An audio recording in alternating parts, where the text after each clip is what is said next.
Bom, bom dia a todos, dando prosseguimento ao nosso Congresso Ambiental. Vamos começar agora o painel sobre meio ambiente e agronegócio, um painel super interessante. Eu tenho aqui, vou apresentar aqui do meu lado direito a Maurina Lazzaretti, secretária de Meio Ambiente do Estado do Mato Grosso. Do meu lado esquerdo tem o Rafael Ming, que é head do jurídico da Superbac. E no nosso atendimento aqui, na nossa bancada virtual, eu tenho ainda a Daniele Mariuso, diretora executiva da IDH Brasil, Érica Santana, da área de Meio Ambiente e Sustentabilidade da Cargill, Jaime Verhoek, secretário de Meio Ambiente e Desenvolvimento Econômico do Mato Grosso do Sul, e o Marcelo Bechar, que é chefe de Meio Ambiente da Embrapa.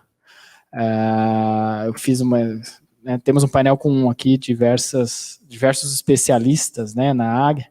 É um tema que eu particularmente gosto muito, é algo extremamente relevante, e acho que a gente tenta evitar falar na pandemia, mas é bastante difícil, né, na situação atual. Não posso deixar de falar que o agro, acho que é uma das atividades que continuou muito pujante e forte durante essa nossa situação atual, uma situação pela qual nós nunca havíamos passado, totalmente inédita, mas dentro das atividades econômicas e do desenvolvimento de atividades produtivas, o agronegócio continuou muito forte. Acho que no Brasil essa é uma realidade que já vem dos últimos anos, né? A área do agronegócio é um desenvolvimento extremamente relevante para a balança comercial brasileira, e ainda mais no nosso setor. No nosso momento de pandemia, o setor é o setor que podemos até dizer que vai ser o protagonista principal para o Brasil fechar o ano aí com uma situação um pouco menos caótica na área financeira.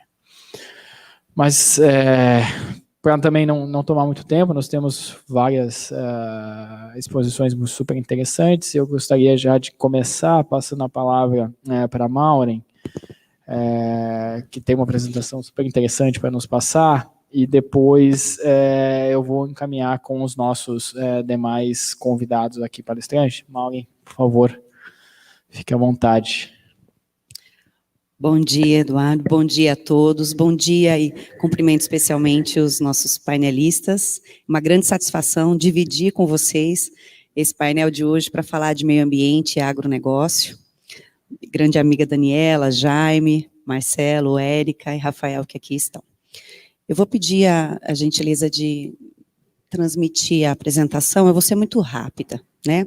Acho que o objetivo de hoje é compartilhar um pouco da visão e nesse aspecto aqui, a visão dos estados sobre o meio ambiente e o agronegócio e as nossas estratégias para vencer esse momento, e não só isso, manter e colocar o Brasil num patamar de país que conserva, preserva e produz. Eu acho que esse é o nosso grande objetivo. Então, dentro desse aspecto, hoje eu tenho a honra de, além de estar secretária de Meio Ambiente, também presidir a Associação Brasileira dos Órgãos e Entidades Estaduais de Meio Ambiente. E durante todo o ano nós mantivemos o nosso trabalho e definimos como pilares para a atuação dos estados no enfrentamento à pandemia e também na retomada da economia e manutenção das atividades de conservação do meio ambiente, trabalhar uma engrenagem que possa promover a produção sustentável com responsabilidade ambiental e social, e não esquecer que a eficiência administrativa hoje, ela não é só uma cobrança da sociedade em todos os níveis, mas ela é essencial para que a gente promova a conservação. A ineficiência, de um modo geral, ela promove a ilegalidade, e a ilegalidade contribui negativamente para a conservação dos recursos naturais. Então, dentro desses pilares, nós estabelecemos que a legalidade é o mecanismo propulsor desse desenvolvimento sustentável, e para isso, são 3 eixos de ação pragmáticos dentro de todos os órgãos ambientais, e aqui o meu colega Jaime Verhoek vai confirmar que os estados têm atuado de forma coordenada para que a regularização ambiental dos imóveis rurais, o licenciamento ambiental em todas as suas atividades, na sua plenitude, seja simplificado, ou seja de grandes obras, possa ocorrer dentro de um prazo razoável, com respeito aos critérios de legalidade de cuidado ambiental, mas também considerando o empreendedor e aquele que quer empreender no país e nos estados. E a fiscalização e monitoramento, como mecanismos não só de comando e controle para coibir as atividades ilícitas, mas um mecanismo de promover as atividades lícitas. Eu acho que a confiança na atuação do Estado é essencial para que empreendedores lícitos possam vender os seus produtos, crescer e promover o desenvolvimento econômico, social e ambiental. Então, vou trazer para vocês um pouquinho, depois desse cenário estratégico que compartilhamos em todos os estados, a realidade e o exemplo de como o estado de Mato Grosso atua nesses 3 pilares. Falando especificamente em Mato Grosso, por ter sido o estado que criou o CAR, o CAR iniciou-se no estado de Mato Grosso, mais precisamente no município de Lucas do Rio Verde. Hoje nós temos uma estratégia para a regularização ambiental dos imóveis rurais. Somos um dos poucos estados que consegue, de forma bastante articulada, fazer análise e validação dos cadastros. Avançamos muito nisso no último ano, e hoje nós já temos mais de 35 mil cadastros analisados, o que representa 35% do nosso número de cadastros passíveis de licenciamento, e ainda avançamos muito nos módulos de assentamento rural, compensação ambiental, uma estratégia do Estado para que a regularização ambiental rural ocorra. E um dado que é bastante estimulante para aqueles que estão focando na análise e validação do CAR, é que muito se fala do desmatamento ilegal, do desmatamento como um todo, mas principalmente do desmatamento ilegal na Amazônia. Mato Grosso faz parte da Amazônia, e como nós avançamos muito na análise de cadastro ambiental rural, nós podemos identificar um dado que é interessante. Quando o cadastro é validado, é analisado, 80% praticamente do desmatamento, da exploração florestal que ocorre dentro desse cadastro, e isso em qualquer um dos nossos biomas, Mato Grosso tem 3 biomas, ele ocorre dentro da legalidade. Então, o CAR é um instrumento não só de cumprimento da legislação, mas de indução a atividades lícitas. Por isso, ele foi elencado pelos estados como uma das prioridades para que a gente promova o desenvolvimento sustentável. O Estado também foca, assim como todos os demais estados, eu poderia aqui elencar vários exemplos, Minas Gerais, Paraná, São Paulo, vários estados têm focado na melhoria do tempo de análise do licenciamento ambiental. Vale lembrar que os estados são responsáveis por mais de 90% dos licenciamentos realizados no Brasil. Por isso, a estratégia estadual para agilidade, com respeito à qualidade da análise, é essencial para que a gente promova essa regularidade e a compatibilidade entre o meio ambiente, o agronegócio e todas as atividades que decorrem do agronegócio. Então, Mato Grosso trabalhou muito fortemente, ainda ontem lançamos no estado o licenciamento simplificado e a licença por adesão e compromisso, já dentro de todas as inovações que nós temos discutido no âmbito do PL do licenciamento, que o senhor está aqui e tem nos acompanhado bastante.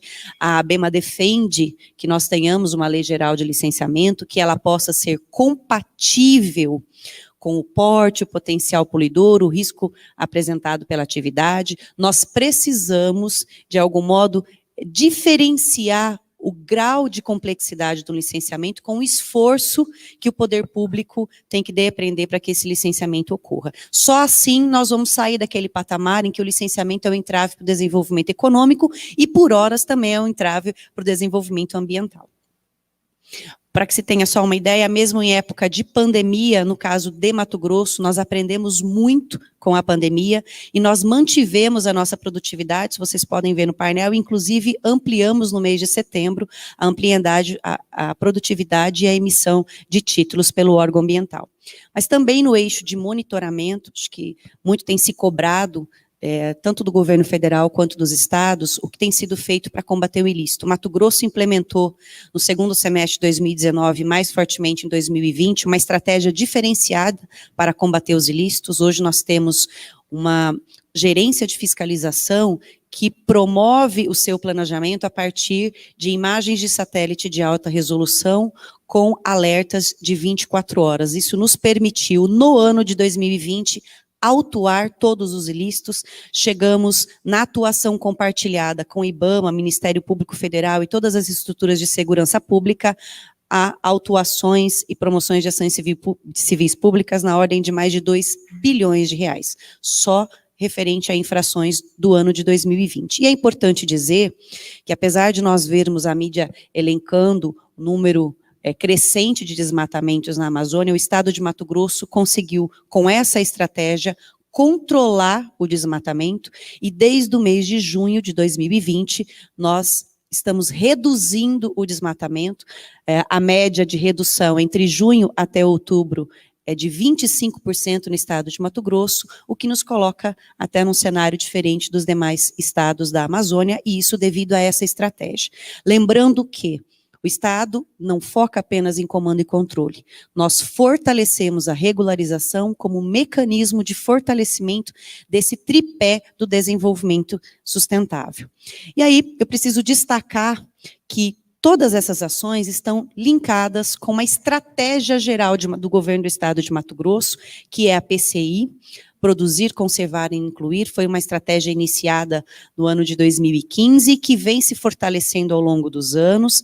É através deste instrumento que agora, no ano de 2020, se transformou num instituto, que poder público, produtores, privado, setor privado e a sociedade civil trabalham em Mato Grosso para o fortalecimento das cadeias produtivas de baixas emissões, fortalecimento nas ações de legalidade e regularização ambiental e inclusão, principalmente, de todos os produtores, de todas as cadeias produtivas, nesse processo de discussão, aprimoramento de todas as ações do poder público.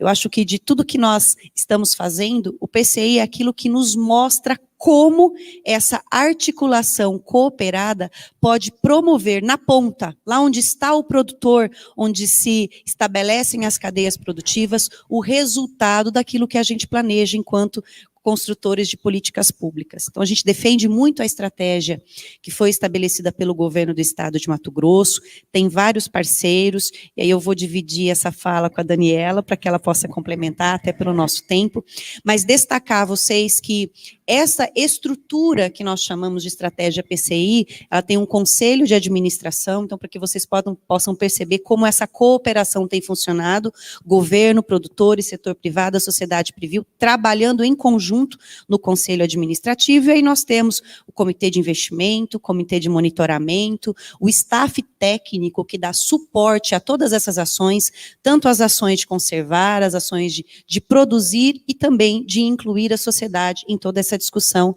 e neste processo. E a PCI não é só uma estratégia que possui os seus atores trabalhando em prol de 3 eixos, mas ela tem metas que foram instituídas em conjunto por todos esses atores, e elas contribuem diretamente para o acordo que o Brasil assinou em Paris, e também para os Objetivos de Desenvolvimento Sustentáveis, na ODS, e todas elas são acompanhadas por esse conselho diretivo, e também por todas as estruturas que, de algum modo, interagem com as metas estabelecidas pelo Conselho Diretor. Não só a Secretaria de Meio Ambiente, mas Desenvolvimento Econômico, Agricultura Familiar, a própria Casa Civil, o Governo do Estado se envolve, e isso acaba atraindo que tanto produtores como a sociedade civil e investidores, demais instituições que queiram investir em ações e cadeias produtivas lícitas, até porque nós temos uma demanda de comércio bastante exaustiva, nós sabemos que nós precisamos promover segurança alimentar e alimento para o mundo quer adquirir produtos lícitos, que sejam produzidos cumprindo a legalidade. E esse é o foco do Estado de Mato Grosso, é isso que se traduz nas nossas políticas públicas, é isso que se traduz na PCI, e que nós ouvimos a sociedade de um modo geral para colaborar com isso. E essas eram as minhas contribuições. Muito obrigada. Mauri, muito obrigado. Acho que eu vou passar direto a palavra para a Daniela, porque tem uma conexão direta entre a sua apresentação e exposição relacionada ao PCI com a experiência da Daniela. Então, Daniela, acho que pode assumir a palavra, por favor. Tá ótimo. Bem, bom dia a todos. É uma honra estar aqui com todos vocês. e nesse momento tão especial que nossa humanidade está passando, eu espero que seus familiares e amigos estejam todos bem e seguimos juntos aí nesse caminho pelas soluções que serão criadas. Pessoal, queria deixar meus especiais agradecimentos ao doutor Walter Senise, que é um colega aí de mais de 15 anos que recomendou que eu participasse também do painel, e também especial, né, olá para a secretária Maureen, o secretário Jaime também, e aos demais colegas que estão aqui no painel e a audiência. Então, a gente comentou a respeito da PCI, eu acho importante falarmos também o que é a Iniciativa para o Comércio Sustentável, a IDH. A gente costuma dizer que é o Índice de Desenvolvimento Holandês. Por quê? Porque é uma iniciativa público-privada que criou uma instituição de fomento. Né? Essa instituição de fomento tem origem na Holanda, há 13 anos atrás, quando as empresas começaram a perceber que os próprios compromissos públicos que elas tinham feito para a compra de matérias-primas sustentáveis no mundo não seriam atendidos, e as empresas, por que não seriam atendidos? Porque havia baixa produção ou baixa conexão e rastreabilidade dessa matéria-prima, como a soja, o azeite de palma e outras, para isso chegar na Europa e eles poderem falar que aquilo era de origem sustentável. Então, essas empresas se sentaram com o governo holandês e falaram, olha, nós temos recursos para apoiar a produção sustentável de commodities no mundo, mas nós gostaríamos de ter essa parceria com o governo para alavancar esses recursos e a gente poder atuar de forma mais rápida. Então, criou-se a Iniciativa para o Comércio Sustentável, a IDH, com recursos, hoje atuamos com recursos não somente do governo holandês, mas também da Dinamarca, da Suécia, da Noruega, da Suíça, da França e do Reino Unido. Então, são um conjunto de países que aportam recursos na IDH, e o que nós fazemos? Atuamos em mais de 50 países do mundo, sempre desde o produtor rural, apoiando com que ele consiga atingir produtividade e melhor forma do uso do solo, até a conexão com os mercados consumidores, no caso, os mercados europeus, e agora também entrou no nosso portfólio a China e a Índia, devido, obviamente, à grandeza desses mercados. Então, conectamos a produção sustentável nos países produtores com as demandas desses países e continentes consumidores. Como nós fazemos isso? De algumas formas interessantes. São 3 formas de atuação. Uma delas é justamente o modelo que a Maureen contou para nós, que é fomentar estratégias de longo prazo junto aos estados, às paisagens, como nós chamamos, ou territórios. Então, em 2015, nós sentamos com o governo do Mato Grosso, com a sociedade civil, produtores e empresas, e começamos aí todo um trabalho junto com todos esses outros atores, que eram mais ou menos 13 junto na época, para desenhar o que seria essa visão territorial de longo prazo para o estado do Mato Grosso, e com isso desenhou-se esses objetivos, produzir, conservar, incluir, que tem, se executados conforme está sendo aí desenhado, e já se passaram 5 anos, na verdade, o potencial de reduzir 6 gigatoneladas de emissões de carbono até 2030. Então, essa grandeza dessa agenda que foi mostrada em Paris, na COP21, e que assegurou recursos e investimentos da Noruega, por exemplo, para o Mato Grosso, é um trabalho que nós apoiamos que aconteça, e através do quê? De investimentos em governança. Porque o que hoje é preciso para a gente desenvolver essa agenda com mais força no Brasil é exatamente transparência e governança nas ações que são aqueles grandes pilares para que essa agenda aconteça. Então, um exemplo que eu sempre gosto de usar em relação ao Mato Grosso é que, porque nós construímos o Instituto PCI, nós conseguimos atrair recursos do REN, que é o programa, né, de RED for Early Movers, é um programa do governo alemão, de cerca de 50 milhões de euros. E por que o estado do Mato Grosso conseguiu atrair esses recursos? Porque ele recebeu pagamentos por desmatamento evitado de 2007 a 2017. Então, houve um conjunto de ações que mostrou exatamente que houve esse desmatamento evitado, e com isso o estado recebeu o pagamento por performance de desmatamento evitado. Para esse mecanismo todo funcionar, era necessário o quê? Governança e transparência na gestão de recursos. Então, essa preâmbulo para explicar o papel, um dos papéis do IDH é justamente criar e investir nessa estrutura de governança. E acredito que a gente, entrando também no tema, né, de reforçar a importância do Código Florestal e a importância, como a Maureen falou, de permitir que os produtores atuem na legalidade, uma das nossas agendas é justamente apoiar a SEMA a conseguir acelerar essa questão das análises do CAR, porque o CAR hoje é um mecanismo, na verdade, que ele vai permitir que o produtor também seja reconhecido pelo capital natural que ele conserva, né? Então, aí a gente vai se conectar em outro pedaço da mensagem que eu gostaria de deixar aqui, é que por muitos anos, desde 2006, houve o movimento dos setores, tanto da soja quanto da pecuária, que se chamou moratória, no caso da soja, e na pecuária são as listas de exclusão que os frigoríficos usam. Por quê? Houve uma pressão, né, da sociedade civil, das ONGs, em cima desses setores, e falaram, olha, vocês não podem mais comprar matéria-prima com origem de desmatamento. Mas o código está sendo votado, está sendo analisado, nós não temos como exigir que o produtor cumpra um código que não está definitivamente aprovado. Então, criou-se, no meu ponto de vista, um mecanismo temporário que era justamente a questão de excluir produtores, porque você não sabia se ele estava de acordo com o código ou não, então se excluiu qualquer tipo de desmatamento.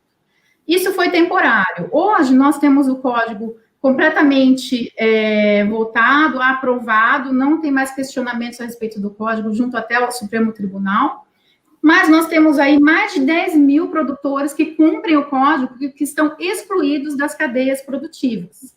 Então, eu acho que a agenda que a gente tem que começar a endereçar agora é como as grandes empresas, que por um tempo usaram esse mecanismo de exclusão como forma de evitar se conectar com os problemas, podem partir para uma agenda de transição e reincluir esses produtores que estão dentro da legalidade do código e que permanecem à margem do setor econômico. E para finalizar, porque se a gente quer motivar esses produtores que eles atendam o Código Florestal Brasileiro, que é um dos mais difíceis aí do mundo a serem atendidos, como eu excluo quem atende? Essa é a grande questão para mim, que não fecha, eu não consigo ter um raciocínio em cima disso. Se eu sou uma empresa dos setores como soja, como pecuária e outras, que quero que o código seja implementado e que acredito nesse mecanismo, que ele seja um mecanismo forte e robusto para o controle, de fato, do desmatamento ilegal e para o pagamento por serviços ambientais, por que eu vou permanecer excluindo aquele produtor que atende o código? Então, é mais uma pergunta também que eu vou deixar aqui, e queria agradecer mais uma vez a oportunidade. Muito obrigado, Daniela. Acho que a gente tem temas extremamente relevantes para abordar aqui ao longo da nossa exposição, né? Acho que o setor é extremamente voltado, efetivamente, aí à preservação. Eu acho que não é só um discurso do setor, né? Que é o agronegócio, de fato, pelo menos quem atua na legalidade tem essa preocupação. Muito se diz, né? Acho que a gente identifica na mídia críticas, etc., mas a questão efetiva de quem desenvolve a atividade é buscar sempre uma regularização ambiental, porque no final do dia a propriedade rural preservada é aquela que efetivamente tem um nível de produtividade muito maior, e todas essas iniciativas são muito interessantes. E aí eu queria aproveitar que a gente está um pouco, né, tratando aí das questões do Mato Grosso e da política mencionada pela Daniela no DH, já passar a palavra ao secretário Jaime para comentar um pouco do Mato Grosso, do Sul, antes da gente passar e começar a discutir também o lado, né, das empresas e dos produtores, da Embrapa. Então, secretário, por favor, transferir a palavra para você. Bom, bom dia a todos vocês, bom dia, Maureen, bom dia, Marcelo da Embrapa, a Daniele, né, a Érica, cumprimentar todos que estão nos ouvindo. Eu quero, num primeiro ponto, eu acho que a Maureen, acho que já explicou bastante, a estratégia do Mato Grosso do Sul é muito próxima como estratégia, não necessariamente como instrumento, ao que a Maureen apresentou para o Mato Grosso. Mas eu quero destacar, eu acho que tem algumas questões, até que a Daniele mencionou, eu vejo, a gente fala muito, e eu tenho uma situação aqui no Estado que é extremamente interessante, que eu sou o secretário de Agricultura e Pecuária, e sou o secretário de Meio Ambiente, e sou o secretário de Indústria e Comércio, e sou o secretário de Agricultura Familiar e Ciência e Tecnologia. Então, é importante, quando nós implantamos isso, os produtores, obviamente, foram contra, porque eles achavam que se levaria todas as restrições ambientais ao produtor rural. E os ambientalistas acreditavam que eu levaria todas as facilidades dos produtores rurais para o meio ambiente. E eu acho que eu estou dando esse exemplo que mostra que é exatamente essa linha que não pode ser adotada quando a gente pensa exatamente no tripé de sustentabilidade, Acordo de Paris e de avanço, né? Então, quando existir essa percepção de um lado ou de outro, que o poder público, quando formula política pública, ele é tendencioso, e essa é a grande discussão, né? E, na verdade, o que se mostrou o modelo aqui, ao contrário de se levar facilidades ou restrições de um lado para o outro, ele permitiu a gente construir uma política de sustentabilidade. Eu acho que esse é um foco principal que nós queremos colocar. E um dos pontos que eu tenho falado, e quero falar a todos, a gente tem que ter muito cuidado, e aí a Daniela colocou isso, quando a gente falar aí o desenvolvimento da agricultura e o desenvolvimento, a expansão que nós tivemos do agronegócio, vamos colocar Centro-Oeste, ela é excepcional, ela se deu em avanço em cima de áreas, novas áreas, e se fala muito em desmatamento genérico. Nós combatemos o desmatamento ilegal. Nós temos que lembrar que o Código Florestal brasileiro permite o desmatamento. Nós temos que falar isso, né? E o desmatamento legal. A Maura apresentou um dado, dos dados que nós autorizamos no ano passado, desmatamento, nós também aqui, 97% do desmatamento que ocorreu no estado, é desmatamento legal, baseado no Código Florestal, com análise do CAR para verificar se aquele produtor tem uma dependência. Eu vejo uma dificuldade do país falar que, por enquanto, o Código Florestal estabelece a possibilidade de se fazer o desmatamento. Isso é importante destacar. O desmatamento ilegal, a Maureen colocou muito bem, ele é combatido, multado, tem que aumentar o valor de multa, tem que dar restrição a esse produtor, né? Então, eu vejo algumas vezes, até algumas empresas do agronegócio, não vamos comprar de área desmatada. Toda a produção do Brasil é de área desmatada, né? Que se foi antes de 2008. Então, é importante colocar essa questão. E um outro ponto que eu acho que é importante a gente destacar, que a gente tem trabalhado aqui no Estado, assim como a Maureen colocou o PIC, aqui nós chamaríamos o PIC, nós temos um objetivo estratégico que é o Estado carbono neutro. Então, nós criamos uma política pública baseada na estrutura do Estado carbono neutro. E a Embrapa, Marcelo, é um grande parceiro disso, onde a gente faz uma avaliação de cada uma das atividades econômicas, de tal forma que a gente possa implementar tecnologias que elas sejam de baixo carbono. Então, isso vale para a integração lavoura-pecuária-floresta. O Estado de Mato Grosso do Sul hoje tem uma política pública de incentivo tributário para que se utilize a integração lavoura-pecuária-floresta e faça essa mensuração. Daí a Embrapa tem um trabalho excepcional, que foi a carne carbono neutro e a carne de baixo carbono. E um outro mecanismo que nós estamos falando da pecuária, que normalmente é o mecanismo bastante criticado, né? Então, nós trabalhamos com conservação de solo, mas com programas. Nós temos, por exemplo, um programa chamado Novilho Precoce. Nós estabelecemos, Daniela, em toda a política pública de incentivo fiscal ao agro, nós estabelecemos primeiro uma base de sustentabilidade. CAR analisado, o produtor tem que adotar o BPA, as boas práticas agropecuárias da Embrapa. Nós temos um curso online com credenciamento de coisa. Ele não entra no programa, essa é a condição básica para que ele tenha um benefício em termos de incentivo fiscal nos programas que nós temos voltados para milho, para soja, qualquer um. Então, ele tem que necessariamente comprovar, através de uma terceira parte, que ele usa essas práticas para fazer isso. Então, com isso, a gente vai construindo a lógica do Estado carbono neutro, que é a lógica que nós temos chegar aí dentro da estratégia que o governo vem desenvolvendo. Então, isso é fundamental. Então, todo produtor do Mato Grosso do Sul que participa de programa, ele adere às boas práticas agropecuárias e aí vai evoluindo com certificações de carbono neutro, vai evoluindo com carne orgânica, ele vai fazendo um processo de evolução dentro dos programas estabelecidos. Então, acho que esse é um ponto fundamental da gente entender a questão da expansão agrícola. Veja, o Centro-Oeste vai continuar expansando a sua produção com ganhos de produtividade e com substituição de áreas. Vou dar um exemplo do Mato Grosso do Sul. Esse ano, a produção de soja cresceu no Mato Grosso do Sul em torno de 300 mil hectares adicionais. Essa área vem de onde? Não vem de área desmatada, é conversão de área de pecuária para agricultura. Para que se converta, fazer uma conversão de solo, esses produtores têm que fazer um corte isolado de árvore, ele tem que retirar as árvores da pastagem para que ele possa fazer. Então, isso é autorizado. Então, essas coisas a gente tem que desmistificar um pouco de como ocorre, como é que você preserva e faz a produção no sentido sustentável. Eu acho que esse é um ponto fundamental que permite muito que a gente faça. E aí nós estamos falando também de outras cadeias produtivas de avicultura, suinocultura, que tem se expandido, de agregação de valor ao processo de expansão. Então, quando a gente fala a referência ao Código Florestal, a referência ao CAR, né, nenhum processo de conversão de solo passa sem se fazer análise do CAR. Agora, o país tem que pensar, na verdade, no PRA. Eu acho que uma outra discussão que o setor tem discutido, na verdade, é a análise do CAR, mas para fazer a análise, depois o produtor tem que apresentar o programa de regularização ambiental, que a princípio vence agora, mas deve ter...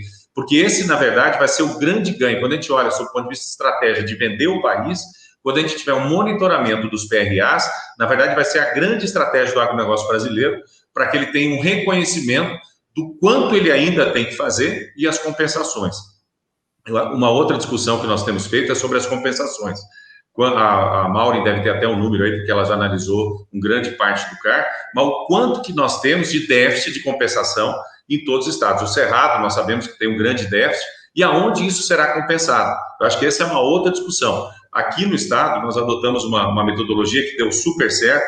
Nós temos algumas unidades de conservação, da qual o estado criou a unidade de conservação, mas não indenizou ninguém. Ele não foi lá e não pagou o produtor, portanto, está irregular. O que nós fizemos? Nós permitimos a esses produtores fazer cota de reserva legal, vender essa cota de reserva legal para um terceiro produtor e fazer a doação para o estado.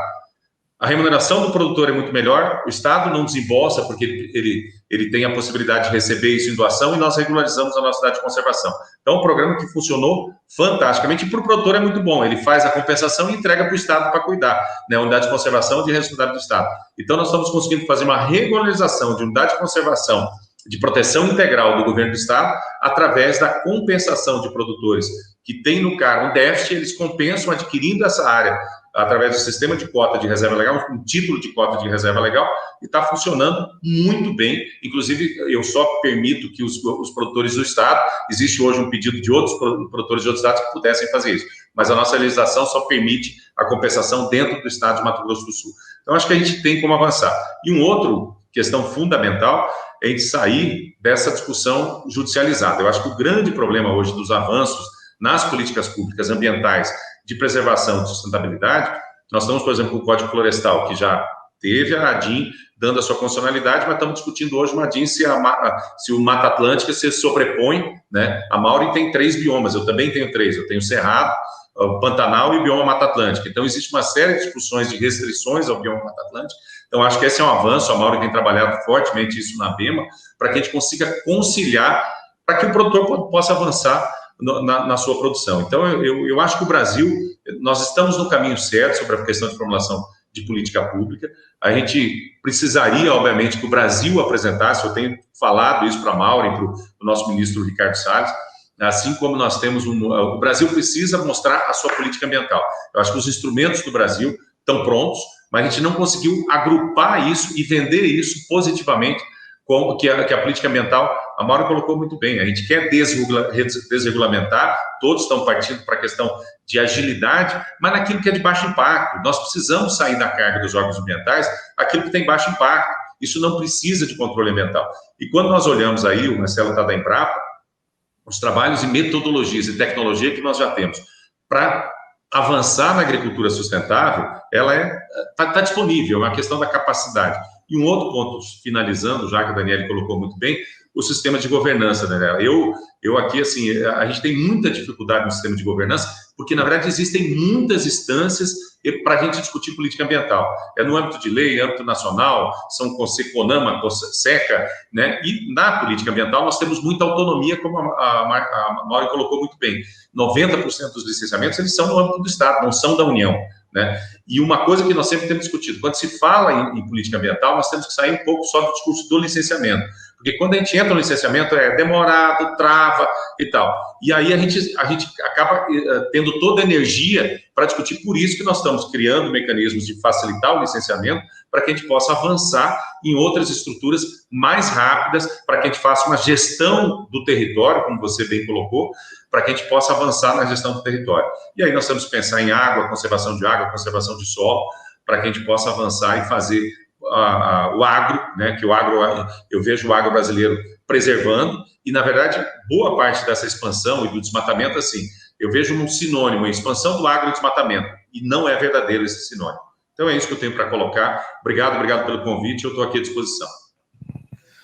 Muito obrigado, secretário. Acho que o ponto que eu sempre digo nessas discussões sobre o agro é a questão da legalidade. Eu acho que a desmatamento, né, o secretário bem mencionou, desmatamento tem uma pecha muito grande, né? Sempre que você fala em desmatamento, todo mundo acha que é o ilegal cortando árvore, e não é exatamente isso. Eu até uso bastante o termo supressão de vegetação. Eu dou uma mudada na forma de falar, para não usar desmatamento, justamente por conta da pecha da palavra. Acho que na nossa área tem muita discussão com algumas palavras que são tidas como negativas, e na verdade desmatamento não é necessariamente negativo, o secretário bem mencionou.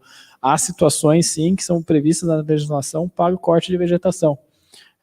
E eu tenho certeza que todos os órgãos atuam para que a supressão ocorra de forma adequada, né?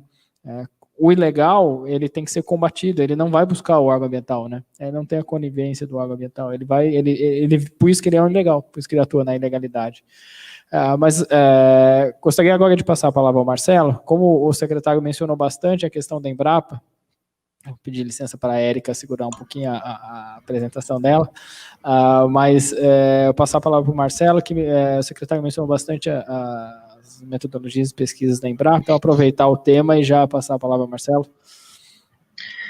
Joia, obrigado, Eduardo, é um prazer poder estar aqui, dividindo esse painel, né, com a Daniela, com a Érica, com o Jaime, com a Mauri, com o Rafael, e tratar de um assunto, né, tão interessante e tão empolgante para o nosso país, né. E fica até fácil, né, falar um pouco depois de dois exemplos tão interessantes que a gente viu aqui de dois estados, que são dois estados fundamentais, né, na agropecuária brasileira, no agronegócio brasileiro. Eu vou tentar usar o meu tempo aqui rapidinho para lançar, né, alguns temas e alguns tópicos para a gente refletir, e muito do que eu vou falar acho que vai muito de encontro ao que foi dito aqui pela Daniela, pela Mauri e pelo Jaime, né.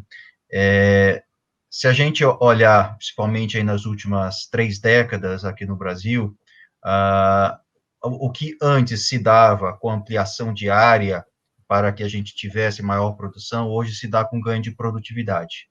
Tá? E isso vem a partir do desenvolvimento de tecnologias para o mundo tropical.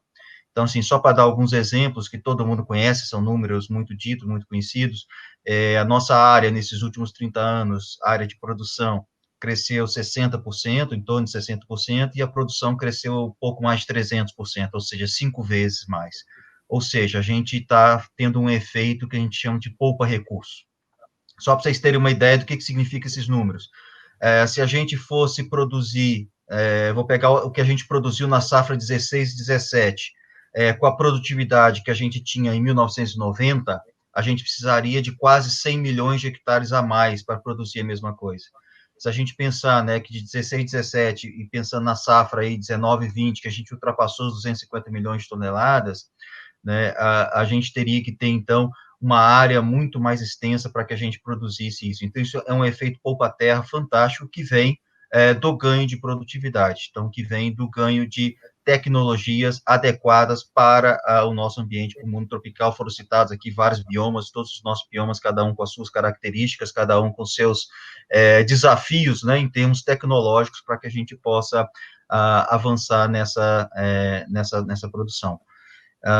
E além disso, foi citado aqui já também todo o nosso arcabouço legal e de políticas públicas, né, que é bastante robusto quando a gente fala em agricultura. E eu vou citar aqui alguns que também já foram, em grande medida, ditos aqui, mas que eu acho que vale a pena destacar. O primeiro é o Plano de Agricultura de Baixa Emissão de Carbono, o famoso Plano ABC, né, que já foi citado aqui, e ele, por exemplo, o Plano ABC, ou a integração lavoura-pecuária que está, né, uma das tecnologias do Plano ABC, ela é a base fundamental do carne carbono neutro, né, que foi citada aqui pelo Jaime, né, como uma política de neutralização de carbono na agricultura. Também tem o carne baixo carbono, que está em desenvolvimento, com uma metodologia muito consolidada. A gente vai falar um pouco sobre isso, a questão da medição, de como a gente ter dados que realmente nos digam, né, aquilo que que está acontecendo, né? E isso é fundamental, principalmente quando a gente está falando em negociações internacionais, a gente está falando em Acordo de Paris, a gente está falando em mostrar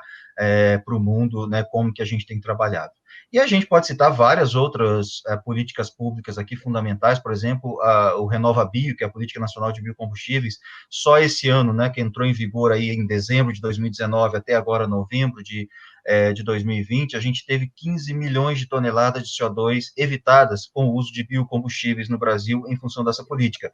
E os dois estados, né, o Mato Grosso e o Mato Grosso do Sul, são importantes aí, principalmente no novo mercado que a gente tem aí do etanol de milho, né, que está crescendo grandemente, principalmente no Mato Grosso, e que faz parte, então, dessa política de biocombustíveis. E, sem dúvida nenhuma, vários outros programas aqui, a gente podia citar o Bioinsumos, o Pronasolos, e várias outras programas e políticas que estão em andamento, e sem esquecer, obviamente, aí do que já foi falado do Código Florestal, né, e do CAR, por exemplo. O próprio RenovaBio, que eu acabei de citar aqui, ele se utiliza desse mecanismo, por exemplo, do CAR, né, como um critério de elegibilidade, exatamente para trazer a produção de biocombustíveis para dentro de uma legalidade ambiental e dando credibilidade ao programa, né? Então, essas coisas acabam se conectando todas. Acho que foi o Jaime que chamou a atenção disso, né? A necessidade da gente pegar esse monte de pecinhas de Lego que estão separadas e começar a montar essa muralha robusta que a gente tem em termos de políticas públicas, em termos de legislação ambiental no Brasil. Se a gente cometeu erro no passado, e alguns até ainda perduram no presente, a gente ainda tem a questão da ilegalidade em alguns ambientes, a gente tem que usar isso para reverter essa situação a nosso favor. Então, por exemplo, a área antropizada que a gente já tem, que hoje tem baixa produtividade ou está antropizada e não está gerando produção, a gente já tem tecnologias, a gente já tem conhecimento, a gente já tem como transformar isso em áreas produtivas. Foram citados aqui os exemplos, né, do Mato Grosso e do Mato Grosso do Sul, mas eu vou citar um exemplo de São Paulo, que é onde a gente está aqui, né, onde eu estou localizado aqui, né. A partir do ano 2000 até agora 2020, a gente teve a área agrícola do estado dobrou praticamente, tá? Nós tivemos o aumento da produção pecuária, e essa área agrícola que dobrou foi em cima de pastagens, tá? E mesmo assim a produção pecuária cresceu, e a gente teve um aumento da Mata Atlântica, da recuperação da Mata Atlântica. Ou seja, hoje aqui em São Paulo a gente tem mais floresta, mais agricultura e mais boi, tudo dentro da mesma área, né? Então, isso permite tratar esse conceito que a gente fala tanto de sustentabilidade como algo concreto, né, como algo mensurável, como algo que pode ser construído e pode ser precificado. Acho que esse é um grande entendimento que a gente não pode esquecer, tá? E aí a gente passa por alguns marcos interessantes, né, que já foram citados aqui, por exemplo, os ODS, né, que são metas bastante ambiciosas, né, de geração de sustentabilidade e de inclusão social para todos, né, e que o agronegócio tem um grande papel, né, no cumprimento desses ODS. E a gente não pode esquecer de falar também, né, da mudança do próprio mundo econômico, né, se a gente pegar aí a última reunião do Fórum Econômico Mundial, a questão da tolerância zero para a corrupção, proteção ao meio ambiente, uso ético de informações privadas, respeito ao direito humano em toda a cadeia de fornecedores, ou seja, o famoso ESG aí, né, Environment, Social and Governance, está repercutindo, né, em todos os negócios. Tá? Então, a gente tem que tratar a sustentabilidade realmente como não um conceito abstrato, né, mas como um ativo, e para ter um ativo eu preciso ter métrica, eu preciso medir, né, eu preciso conjugar essas variáveis todas econômicas, de ambientais e de social, de pessoas, né, nessa mesma equação. Então, acho que isso é uma mudança de mindset que é necessária, é urgente, é fundamental nesse momento que a gente está vivendo, né. Isso tudo diz respeito à própria sobrevivência e longevidade do agronegócio, né, quando a gente está falando em vantagem competitiva, em agregação de valor, certificações, né, em sequestro de carbono, em carbono neutro, a gente está falando na própria longevidade do nosso negócio, tá? Então, aí entra toda a questão da intensificação produtiva sustentável, toda a questão do desenvolvimento de tecnologias para isso, né? E isso é uma responsabilidade de todos, né? Quem está dentro da porteira, quem está antes da porteira produzindo insumos para o agro, e quem está após a porteira, seja os distribuidores, os processadores, os agentes públicos, que são os responsáveis, né, pelas políticas públicas. Aqui a gente viu 2 exemplos fantásticos, né, de 2 estados da nossa federação, Mato Grosso do Sul, de 2 secretários, colocando isso de uma forma extremamente inteligente, extremamente adequada para o nosso país. E a gente não pode esquecer, obviamente, dos consumidores, né, que são os grandes agentes de mudança hoje. Né? Hoje, a questão da tomada, do poder de tomada de decisão de quem compra, principalmente quando a gente está falando aqui do alimento, né, do produto do agro, a gente pode até brincar, né, a gente não... o consumidor hoje não quer só comida, ele quer sensorialidade, prazer, ele quer saudabilidade, quer bem-estar, quer conveniência e praticidade, quer confiabilidade e qualidade, quer sustentabilidade e quer ética nesse processo de produção. E isso vale para as relações internas nossas aqui e vale para o comércio internacional. Né? Cada vez mais a gente está enxergando isso, né? Que qualquer padrão tecnológico na agricultura hoje, ele vai ter que ser limpo, com balanço positivo de carbono, que integre as cadeias produtivas, que promova inclusão, que gere remuneração e que gere externalidade positiva, os famosos serviços ambientais, né, que a gente tem discutido agora recentemente. Então, essa prática, né, da sustentabilidade, como a gente viu aqui, não só o discurso, é uma necessidade imperativa, né, e a gente tem todas essas condições hoje de ser, de fato, o maior produtor de alimentos em bases sustentáveis. E, para isso, a gente precisa, obviamente, utilizar essas oportunidades que estão surgindo nesse momento. Então, está se falando muito agora, né, nos 3 S, né, saúde, sanidade e sustentabilidade. Ou seja, todo investimento da agora para frente vai ter que pensar na capacidade de gerar desenvolvimento sustentável. Né? E aí entra uma colocação que eu acho que o Jaime fez, que é fundamental, que é a geração de dados confiáveis e com credibilidade internacional é essencial para garantir essa competitividade do agro nacional brasileiro. Tá? E também para corrigir desvios de rumo interno, corrigir políticas públicas e criar uma imagem adequada do país lá fora. Então, por exemplo, alguns desses exemplos que foram citados aqui, como carne baixo carbono, carne carbono neutro ou RenovaBio, eles se embasaram exatamente em métricas adequadas, em métricas realistas, em métricas cientificamente comprovadas e com credibilidade internacional, para que eles pudessem se firmar como políticas públicas adequadas e como políticas públicas que geram desenvolvimento e que valorizam a nossa agricultura, valorizam a nossa imagem no cenário internacional. Então, acho que isso é fundamental nesse processo todo, né? E a gente precisa investir em ciência, a gente precisa investir em conhecimento, a gente precisa investir em tecnologia.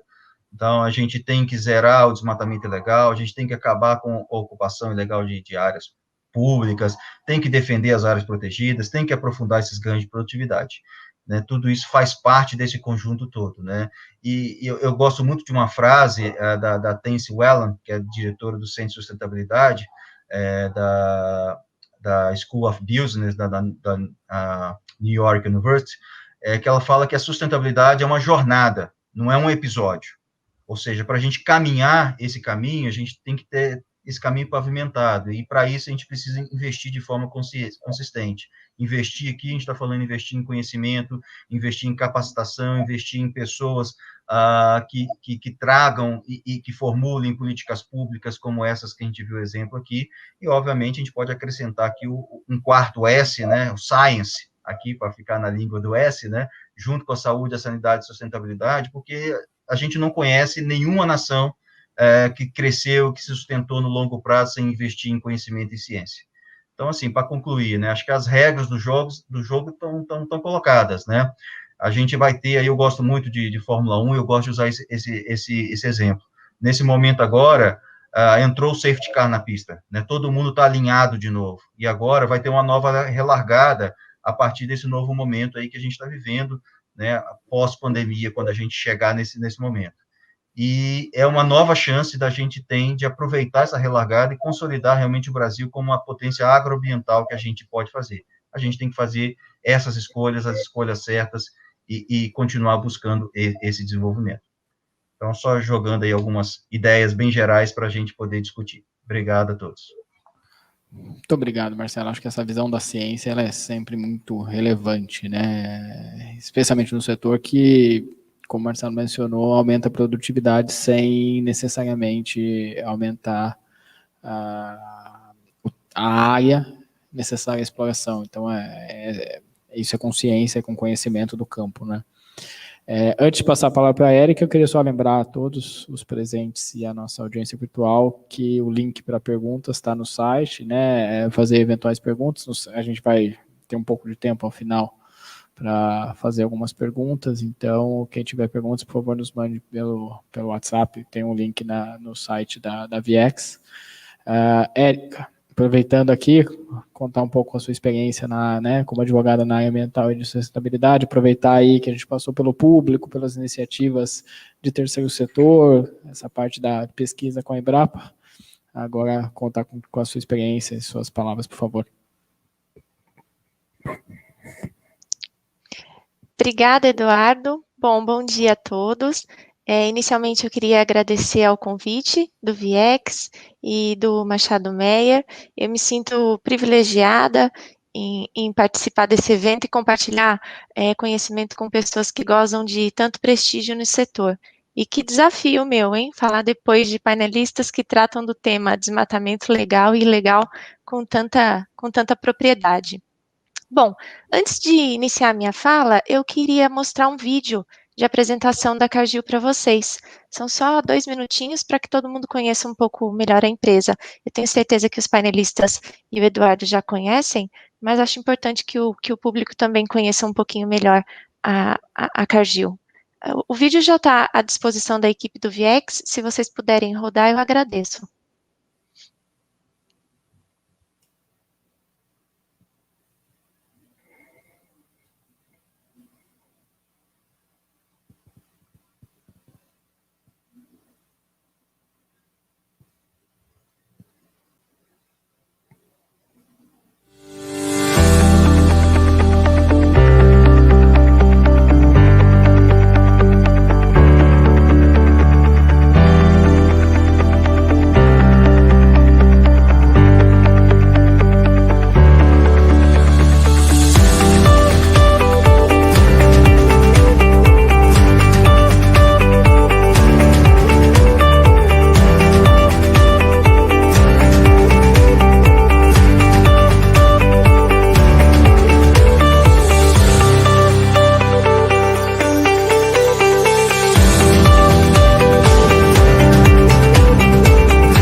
Bom, como vocês puderam ver, então, a Cargill é uma empresa de origem americana. Nós operamos aqui no Brasil há mais de 50 anos, temos atualmente 11 mil funcionários e atuamos em 17 estados, entre eles Mato Grosso e Mato Grosso do Sul. Bom, a gente atua em diversos ramos, oferecendo ingredientes à indústria de alimentos, matéria-prima para o setor industrial, e no Brasil o nosso carro-chefe é o agronegócio. A gente processa e comercializa soja e outros grãos. A gente costuma dizer que a Cargill faz a conexão entre o campo e a mesa do consumidor. E como é que a gente trata essa questão de meio ambiente e sustentabilidade internamente? O que eu posso dizer para vocês é que essa temática meio ambiente e sustentabilidade, ela permeia todas as esferas da nossa organização. Ela parte da liderança, que fala desse tema com muita propriedade e com muita frequência, ela passa pela equipe do comercial e atinge também a área operacional. E o que eu percebo é que quando a liderança da sua empresa começa a tratar desse tema, começa a se importar com questões de meio ambiente e sustentabilidade, isso ganha espaço, isso ganha relevância dentro da corporação. As pessoas começam a, de fato, discutir e se importar com esse tema. As pessoas começam a buscar algumas alternativas que são mais sustentáveis. A Cargill acabou de desenvolver sua estratégia global, definindo os temas que são prioritários para a empresa no mundo inteiro, e sustentabilidade está entre os pilares, aquilo que é considerado prioritário para a empresa. E aí, eu vou entrar um pouquinho naquilo que é o nosso principal desafio, né? Esse é um desafio da Cargill e é também um desafio do setor. O que que é? Garantir que as nossas cadeias de fornecimento são livres de desmatamento. Como já foi falado aqui, como todo mundo sabe, o agronegócio atualmente está em uma posição desconfortável, e eu diria que até injusta, de inimigo do meio ambiente. Isso gera muita desinformação. Esse tipo de desinformação prejudica a imagem do nosso país, prejudica a imagem do nosso setor e prejudica, obviamente, a imagem da empresa. E no fim do dia, prejudica o resultado do negócio. Então, o que que a gente faz? A gente trabalha arduamente para mapear, monitorar e publicar informações confiáveis a respeito da nossa cadeia de fornecimento. A gente faz parte de acordos importantes para o setor, como a moratória da soja, como o protocolo verde. A gente sabe que existem oportunidades de melhoria, como foi mencionado aqui pela Daniela, e é por isso que a gente envia nossos melhores esforços para participar das discussões do setor e entender cada vez mais profundamente esse assunto, porque a gente conhece de fato a nossa responsabilidade. A nossa liderança no agro, a nossa liderança no setor, traz uma grande responsabilidade para a gente, que é a gente tem que contribuir para a transformação do setor. Essa é a nossa missão, essa é a missão da Cargill. É sobre isso que a gente fala aqui diariamente. A gente tem convicção, assim como a Maureen falou no início do nosso painel, a gente tem convicção que é possível conciliar desenvolvimento econômico com preservação ambiental. E aí, eu acho que, por outro lado também, eu acho que é importante a gente passar pelos consumidores, né? Eles estão definitivamente mudando seu comportamento, como foi falado pelo Marcelo há pouco. O mundo todo está preocupado com segurança do alimento, com segurança da cadeia, com segurança e sustentabilidade da cadeia de fornecimento. Algumas semanas atrás eu recebi uma revista aqui na minha casa, e ela trazia uma reportagem cujo título era A Geração do Aqui e Agora. E ela dizia sobre a principal característica dos jovens que dominam o mercado de trabalho hoje em dia e que dão as cartas. E qual é a bandeira que esse grupo levanta? Meio ambiente / sustentabilidade. Então, essa fala está bem alinhada àquilo ao que o Marcelo falou agora há pouco. Eu até tomei nota de uma frase dessa reportagem que eu gostaria de compartilhar com vocês. A frase diz o seguinte: no papel de consumidores, são mais ativos e exigentes do que as gerações anteriores. Pedem marcas que se posicionem de forma transparente. Do que a gente está falando aqui? A gente está falando de cadeia de fornecimento, a gente está falando de rastreabilidade e a gente está falando de transparência. Ou seja, isso significa o quê? Que a pessoa que come um chocolate, ela quer saber se o cacau que deu origem àquele produto não veio de uma fazenda com trabalho escravo. Aquele que consome um hambúrguer, ele se preocupa. Ele quer saber se ele não está colaborando para o desmatamento na Amazônia. E a tendência disso é que a gente tenha cada vez mais cobrança nesse sentido, né? Vindo de consumidores, vindo de trabalhadores, vindo dos cidadãos de forma geral. Eu acho que o mundo mudou, nunca se falou tanto em sustentabilidade e meio ambiente, e é esse o caminho. É nessa direção que nós temos que caminhar. Nós temos clientes globais cada vez mais exigentes e consumidores cada vez mais conscientes, ambos exigindo comportamentos sustentáveis e atendimento integral da legislação ambiental. A propósito, amanhã às 14 horas, meu colega Rodolfo, da Cargill, ele vai fazer uma palestra no VIEX a respeito das políticas ambientais da empresa. Então, se vocês tiverem curiosidade em conhecer um pouquinho mais de que forma a gente atende a legislação que nos é aplicável e de que forma a gente implementa políticas ambientais, assistam a palestra dele. Eu tenho certeza que vai agregar bastante conhecimento. E aí, então, para finalizar, né, eu gostaria de concluir minha fala com 3 considerações. Eu acredito que é impossível pensar no futuro de uma empresa sem levar em conta políticas e procedimentos voltados ao meio ambiente e sustentabilidade. O meio ambiente tem que ser encarado como um ativo e não como um passivo. Isso melhora a imagem da empresa e isso traz segurança ao cliente e ao consumidor final. E, por último, para concluir, não basta ser parte do problema, é preciso ser parte da solução. Por isso que eu acho que esse tipo de evento é tão importante, porque faz com que a gente pense no assunto, porque faz com que a gente ouça considerações de outros stakeholders e eleve o nível de quem realmente pode agregar valor a essa temática. Era isso que eu queria compartilhar com vocês. Eu estou à disposição para o debate e para as perguntas. Érica, muito obrigado. Eu acho que essa sua fala, né, final da importância de um evento como esse, ainda que com as nossas limitações, né, a gente teve o painel anterior aqui, nessa mesma sala, que a gente ouviu o Ministério Público, né, visões do Ministério Público sobre o meio ambiente, agora tratando aqui órgãos ambientais, né, secretários de Estado, pesquisadores, Embrapa, e o lado dos advogados. E aí vou passar a palavra para o Rafael, que tem uma experiência, acho que nas várias pontas dessa cadeia, né, atua na área ambiental também, mas também no agronegócio já atuou nos vários setores, produtivo, etc. Quero que o Rafael comentasse um pouco da questão e da importância, né, do meio ambiente para o agronegócio. Obrigado pelo convite a todos. De forma resumida, acho que uma coisa que a gente tem que pensar, assim, esse congresso, né, o painel Meio Ambiente e Agronegócio, tudo que eu vi aqui ouvindo é que a gente tem que, cada vez mais, o agro mostrar ter uma maior comunicação. E aí eu vou dar um exemplo prático. Eu sou um típico paulistano, eu nasci na Moca. Quem é aqui de São Paulo sabe que a Moca é um bairro bem tradicional, né? Tem até o Moca Meu. Hoje moro aqui na Vila Olímpia, ou seja, estou no condado, mais paulistano do que eu, acho que é difícil aqui me bater, né?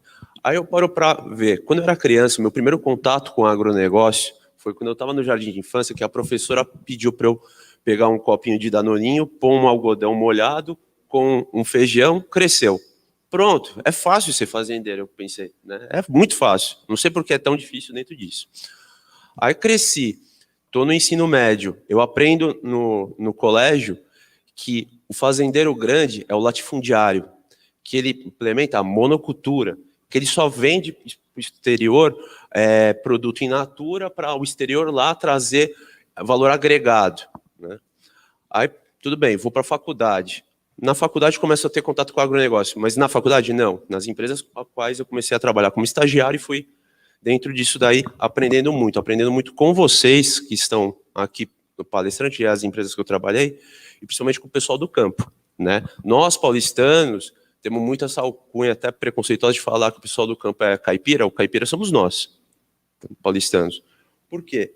Eu vou dar um exemplo, pegar um tradicional fazendeiro. Um fazendeiro, diferentemente do que o Rafael aprendeu lá atrás, quando ele compra uma área, ele não vai poder chegar lá e desmatar, né? Ele vai ter que fazer um estudo ambiental gigantesco, um EIA-RIMA, que aí a Maureen, o Jaime, a equipe deles vão estudar aquilo lá, que é uma bíblia de tão grande que é, né?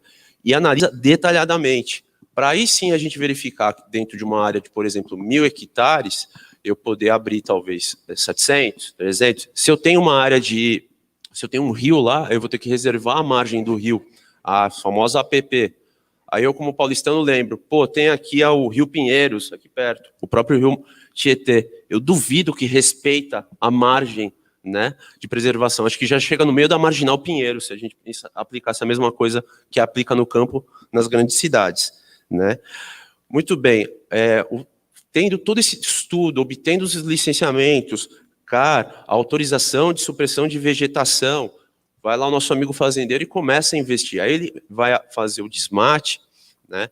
E não é como o Rafael aprendeu que só joga semente e vai, né? Ele vai ter um investimento muito pesado em calcário, fertilizante, para depois pensar em defensivo agrícola, a semente que eu também pensava que era super, tem uma tecnologia absurda. O colega aí da Embrapa sabe o quanto uma semente tem uma tecnologia tão mais avançada do que um iPhone, certo? Então, a gente cada vez mais vai vendo que o agro tem um monte de valor agregado dentro disso daí.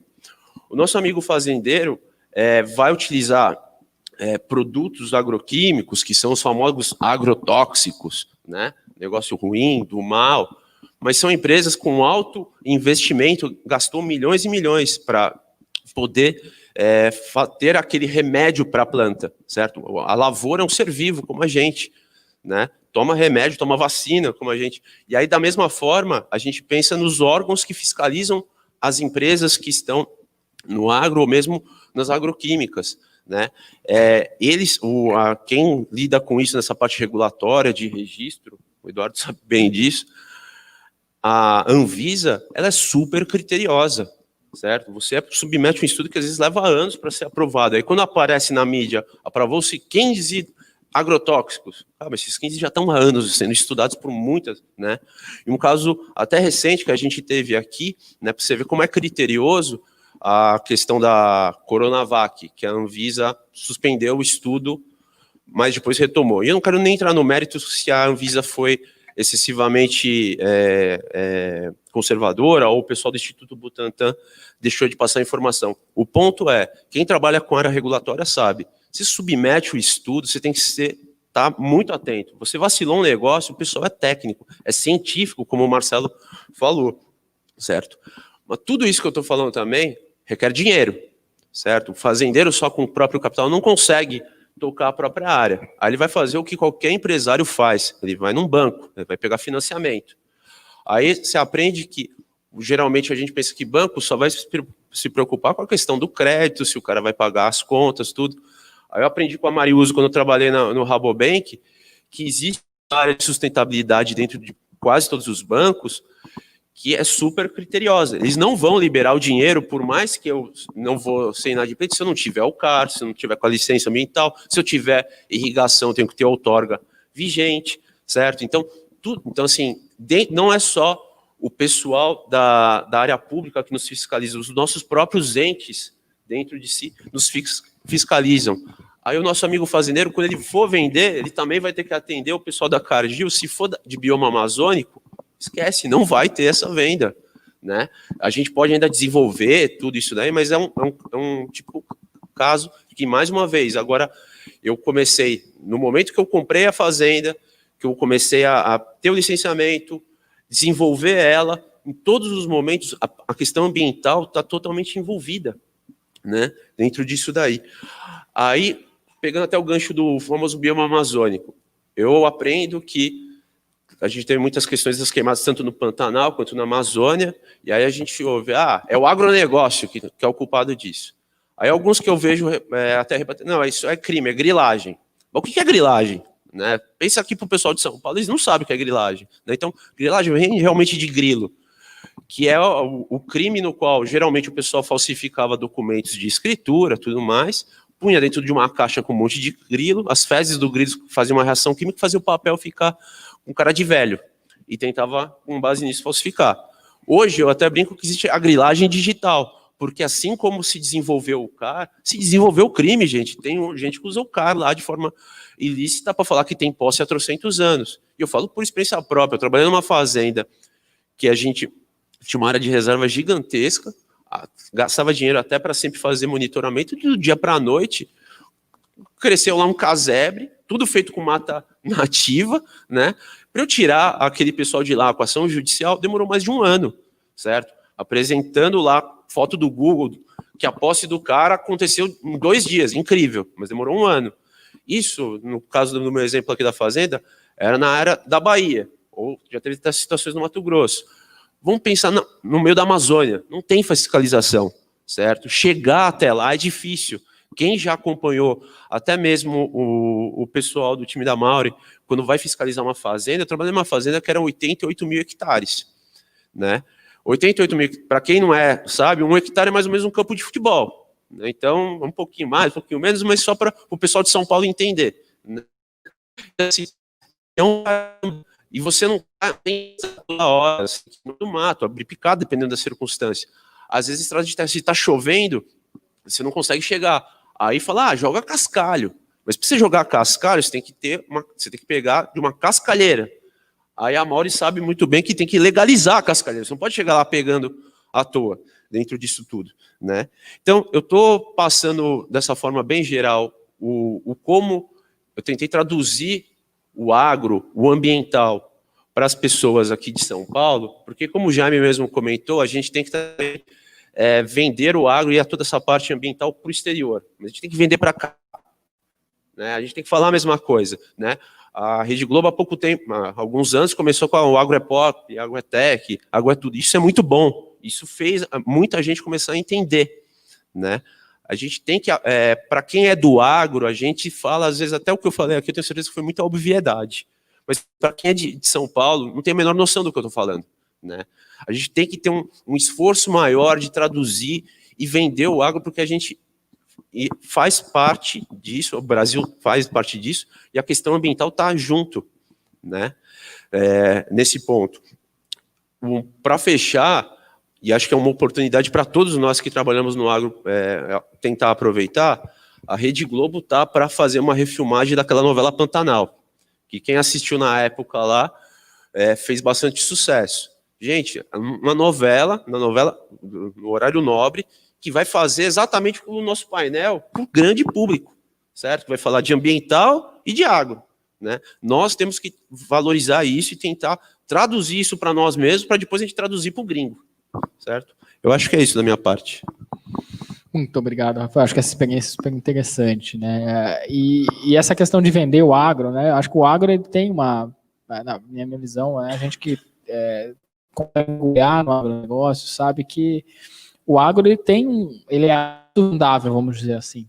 Ele tem muita preocupação com a preocupação do meio ambiente. De novo, né?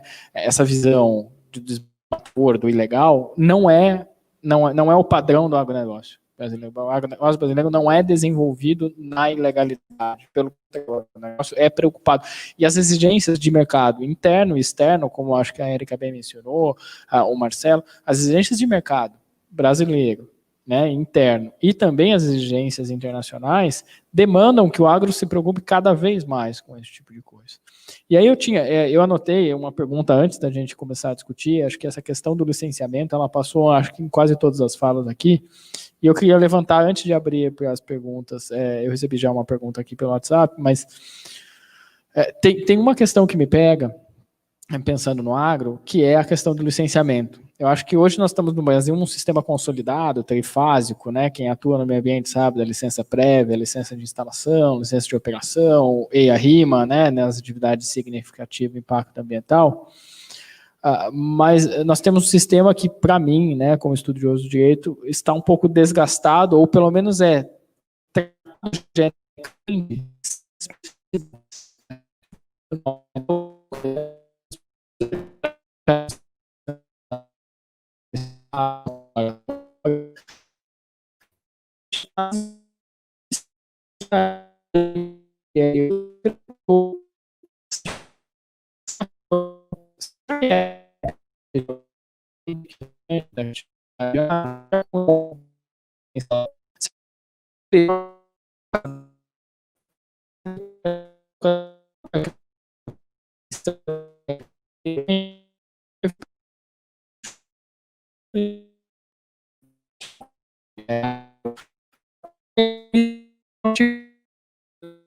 simplificar no sentido de diminuir as análises, mas simplificar o processo, simplificar as licenças que serão exigidas, para que o agricultor, né, o empreendedor na área do agronegócio possa efetivamente desenvolver suas atividades dentro da regularidade.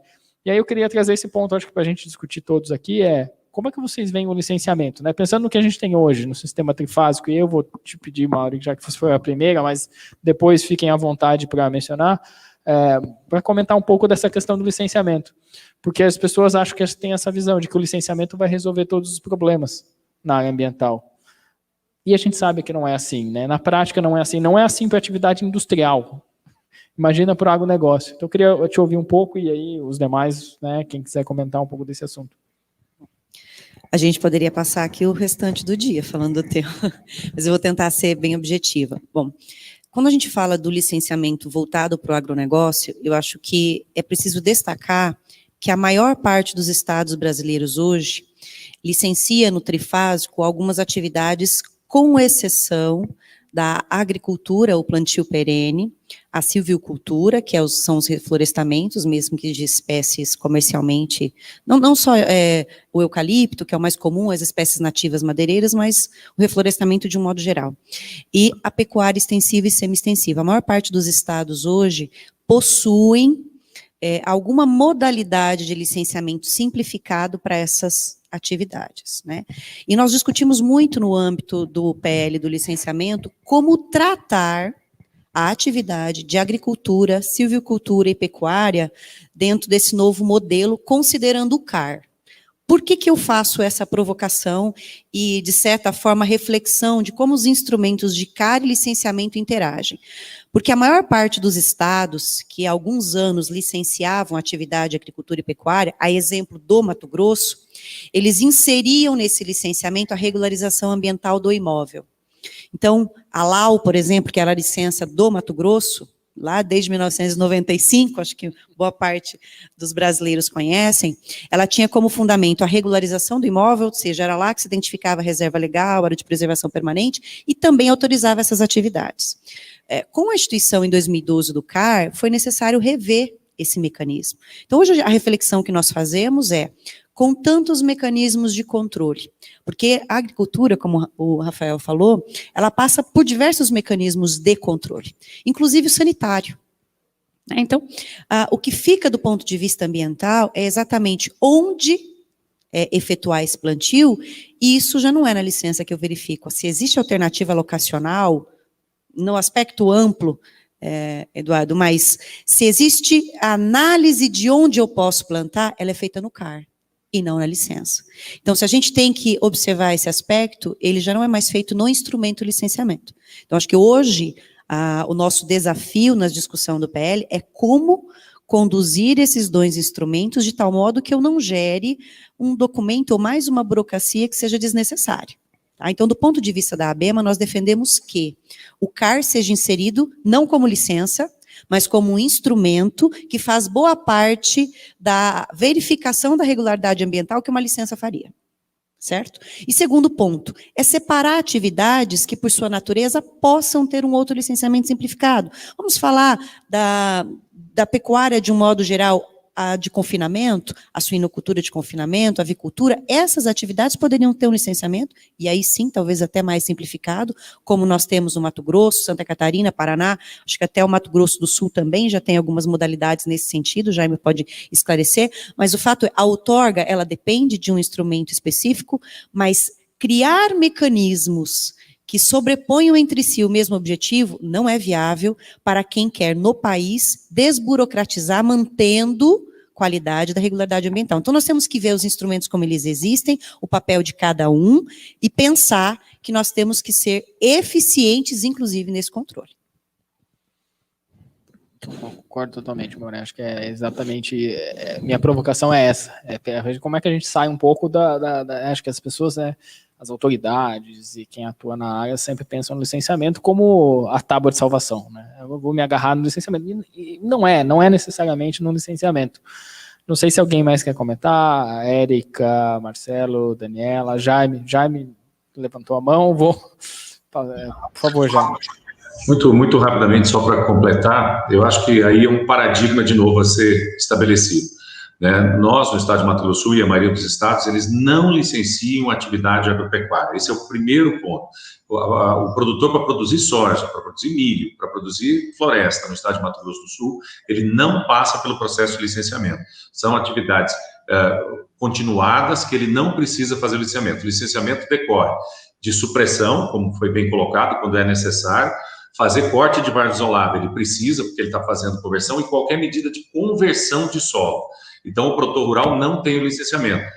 Qualquer atividade dessa, ele tem que ter o CAR, o Cadastro Ambiental Rural. Então, essa questão trifásica, como é para a indústria, licenciamento prévio, licença de instalação e licenciamento de operação, ela é para o setor industrial. Quando nós olhamos para as atividades, são aquelas que geram impacto. Nós sempre temos que olhar muito a questão do licenciamento voltado para a dimensão de impacto. Então, suinocultura usa recurso hídrico, tem biodigestor, tem impacto, tem fertirrigação, então ela é licenciada. Avicultura é licenciada, você tem que avaliar, e já de uma maneira bastante simplificada. Confinamento, como a Marta bem colocou, nós licenciamos confinamento, porque ele tem toda a questão do resíduo, esse resíduo tem que ser tratado para que ele possa impactar. Então, tem que desmistificar um pouco que alguma expansão do agro brasileiro, ele está restrito porque é a questão do licenciamento ambiental. Ele não está restrito pelo licenciamento ambiental. Tem que ter CAR, tem que ter compensação, tem que ter regularidade ambiental, como a Marta bem colocou. Mas no estado de Mato Grosso do Sul, nós não licenciamos nenhuma atividade de agricultura, nem de floresta. Obviamente que essa propriedade tem que estar escrita no CAR, tem que estar regularizada, mas não há licenciamento dessas atividades. Então, não se cria burocracia ou porque não tem necessidade. A atividade ali o solo já está convertido, a atividade está convertida. A mesma coisa é irrigação, precisa de outorga e precisa de licenciamento conforme o seu porte. Agora, é importante nesse processo todo que a gente discute de licenciamento, a outorga, todos os estados estão implantando sistemas de outorga, de gestão de recursos hídricos, né? Mas ela é um tema importante na lógica do próprio agro brasileiro, a questão da conservação de solo, mas a questão de água. Esse vai ser o próximo, a gente fala muito hoje em supressão, mas eu acredito que a grande demanda de licenciamento, de gestão de recursos hídricos, disponibilidade, de conflito de água, nós no estado aqui, nós já temos conflito de água entre fornecer água para a utilidade pública, fornecer água para o agro, fornecer água para a irrigação, nós temos alguns pontos de conflito, então acho que esse vai ser um próximo grande trabalho a ser feito quando a gente fala em gestão de recursos hídricos e que todos os estados, obviamente, já implantaram. E o próximo desafio, só para colocar mais uma questão, nós todos estamos sendo pressionados pós-outorga sobre sistemas de cobrança de água do agro. Isso já existe uma pressão, ações do Ministério Público, que nós estabelecemos mecanismos de outorga, mas no estado, pelo menos no Mato Grosso do Sul, nós não estabelecemos mecanismos de cobrança dessa água. Esse vai ser um outro grande desafio na legislação, a legislação já existe, mas de como tratar isso nos programas de microbacia. Então, isso afeta diretamente a água, principalmente nos estados do Centro-Oeste, onde a irrigação tem se expandido muito, e muito da expansão do agro da nossa segunda safra vai passar por processo de irrigação. Obrigado. Obrigado, Jaime. Não sei se alguém quer comentar alguma coisa, Rafael? Acho que só, até aproveitando tanto o Jaime quanto a Manuela, eu acho que foi mais ou menos em 2016, se eu não me engano. Foi o primeiro movimento de realmente fazer uma adaptação, uma evolução no licenciamento para a agricultura, né? E conseguiu, mas não foi fácil, porque pegando alguns estados, eu vi que teve uma evolução na legislação, aí veio o Ministério Público e foi contrário. Aí começou a ter uma situação de briga entre o Estado, né, a agência estadual versus IBAMA e federação, e o fazendeiro no meio. Né? Eu já tive situações de estar com a licença, com outorga, tudo lá, e ter sido embargado. Né? Aí você tem que judicializar dentro disso. Como é que vocês veem essa situação, e pegando até o gancho do que o Jaime falou, se o futuro agora, a próxima discussão é a questão da água, né, que realmente aos outorgas, tudo, como é que faz para evitar de amanhã, numa nova evolução da legislação, para não ficar numa eterna briga dentro disso? Como é que vocês visualizam esse relacionamento com o Ministério Público, entes federais? Desculpa, a pergunta eu sei que é polêmica, mas é prática, eu estou vendo na carne já. Mas é algo que a gente convive diariamente. Inclusive, no âmbito da ABEMA, nós iniciamos uma tratativa com a Abrampa, exatamente para que as associações possam se aproximar e, naquilo que for possível, conciliar. Eu acho que ganha a sociedade quando as entidades que, de algum modo, têm o poder de estabelecer a política pública, seja do ponto de vista por meio de lei ou por decisão judicial, nós podemos dizer que o poder público e o Ministério Público têm essa condição, que eles possam conciliar e encontrar um caminho que seja viável para que o usuário, o administrado, o produtor, ele não se veja no meio de uma guerra entre as entidades. Então, nós iniciamos essa tratativa. Em alguns assuntos, isso é polêmico. No que diz respeito a como tratar a figura de ato autorizativo do poder público para o agronegócio, isso é um tema polêmico. É por isso que eu fiz questão de aqui destacar como tratar os diversos instrumentos. Há quem defenda, uma boa parte do Ministério Público defende que tem que ter licença. Tá? E isso foi objeto de embates judiciais no Mato Grosso, foi na Bahia, né? Acho que o mais polêmico de todos é o da Bahia, foi o primeiro. No Mato Grosso houve, porque nós substituímos a LAU por uma autorização provisória de funcionamento, pela APF, enfim. Nós temos uma situação a ser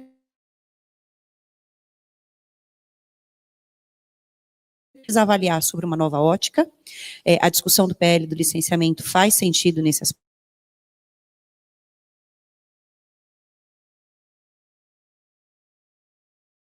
Com a utilização dos defensivos, dos remédios, mas a água é um importante instrumento. E aí, como enfrentar essa questão dos conflitos pelo uso da água? Acho que é um dos temas que, num curto espaço de tempo, terá que permear as nossas discussões e os nossos eventos. A legislação, ela norteia, orienta, ela prioriza quais são os usos, né, que devem ser, de algum modo, priorizados, mas nós temos que pensar em toda a cadeia e criar mecanismos, talvez até percentuais, de como não priorizar só um tipo de atividade ou só a utilização humana, ou então, através dos nossos zoneamentos, estabelecer as vocações e, a partir disso, tentar associar também com o uso da água. Na verdade, nós vamos ter que construir soluções, porque o Brasil não tem experiência em conflito pelo uso da água, né? Então, as poucas experiências, São Paulo foi um exemplo, Paraná passa por isso agora, Mato Grosso e Mato Grosso do Sul tem isso pontualmente em alguns municípios, e o restante do país também tem pontualmente. Mas eu acho que a gente vai ter que evoluir nas soluções, elas não estão postas. O desafio será entendermos qual é a prioridade do país, ou do estado, ou do município, e qual a sua vocação para a utilização do uso da água. Aí, dentro disso, eu acho que pensar no zoneamento econômico-ecológico de uma forma mais... como um instrumento muito válido para a definição desses usos, né? O Brasil é um país continental. O uso que eu tenho aqui no interior de São Paulo é diferente do uso que eu tenho no interior do Mato Grosso, que eu tenho no interior da Bahia, de Pernambuco, etc. Então, acho que ter aí essas definições, a regionalização dessas discussões, acho que é muito importante. A gente está em cima do tempo, não sei se alguém mais tem algum comentário a fazer. Daniela, por favor. Só rapidamente. Bom, primeiro de tudo, queria dizer parabéns a todos, foi brilhante esse painel, fico muito feliz de ver o Rafael aí. A gente teve muitos aprendizados juntos lá no Rabobank, e a analogia que você fez do paulistano, eu acho que serve para a grande maioria dos brasileiros, que estão distantes mesmo, de fato, do que é o produtor rural, né, do que é toda essa atividade que acontece em nosso país, e somos líderes mundiais. Eu achei muito interessante. Eu acho que a questão do licenciamento em si, como a própria Maureen colocou, tem muitas coisas a serem construídas ainda. Por quê? Eu vou dar um exemplo, por que a gente está, como IDH, abordando o território. Os exemplos são os seguintes: a gente tem propriedades rurais que têm as melhores certificações do mundo, que são ilhas de prosperidade, digamos assim, porque foram visitadas, auditadas, têm as melhores práticas possíveis, e fora dessas propriedades, ao entorno das propriedades, nós temos casos de degradação ambiental, de exclusão de pessoas que vivem à margem da sociedade, e esses elementos tornam aquele território não sustentável. Então, o que a gente viu, começou em 2014, essa nossa abordagem territorial, e temos aí no mundo 15 modelos sendo muito liderados pelo Mato Grosso. Na verdade, é o seguinte: não adianta o proprietário ter o selo de soja responsável na propriedade dele. O que a gente viu em Sorriso, que aconteceu esse ano, uma propriedade modelo da região, o fogo pulou para a propriedade, né? Então, quando a gente está falando de licenciamento e de você ter o olhar do território e pensando em manejo do fogo, de fato são elementos que ainda não estão construídos, mas talvez a gente tenha que começar a olhar, porque o que está ao entorno da propriedade rural vai começar a afetar o próprio o ambiente da produção, da produtividade. Então, eu acho que esse olhar do licenciamento, olhando o território como um todo e tendo essa visão de risco e de oportunidades, é uma agenda muito importante para os órgãos que emitem o licenciamento. Essa é a minha contribuição que eu gostaria de trazer. Obrigado, Daniela. Alguém mais tem algum comentário? Nós ficamos aqui. Acho que as exposições foram muito esclarecedoras e com temas extremamente relevantes. A gente poderia passar, acho que uns 3 dias falando de agro e meio ambiente, só nesses temas, né? Licenciamento, outorga. Acho que esse tema da água, de fato, é muito relevante.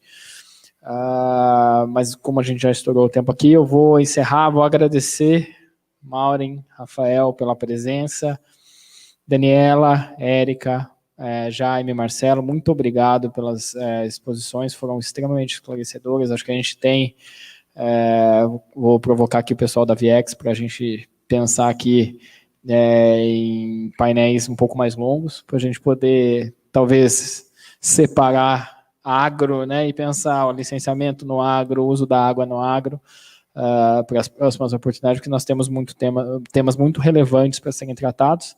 Agradecer quem está aqui presencialmente pela presença e a nossa audiência virtual, muito obrigado. Nós vamos ter uma pausa agora e o congresso continua depois às 14. Muito obrigado a todos.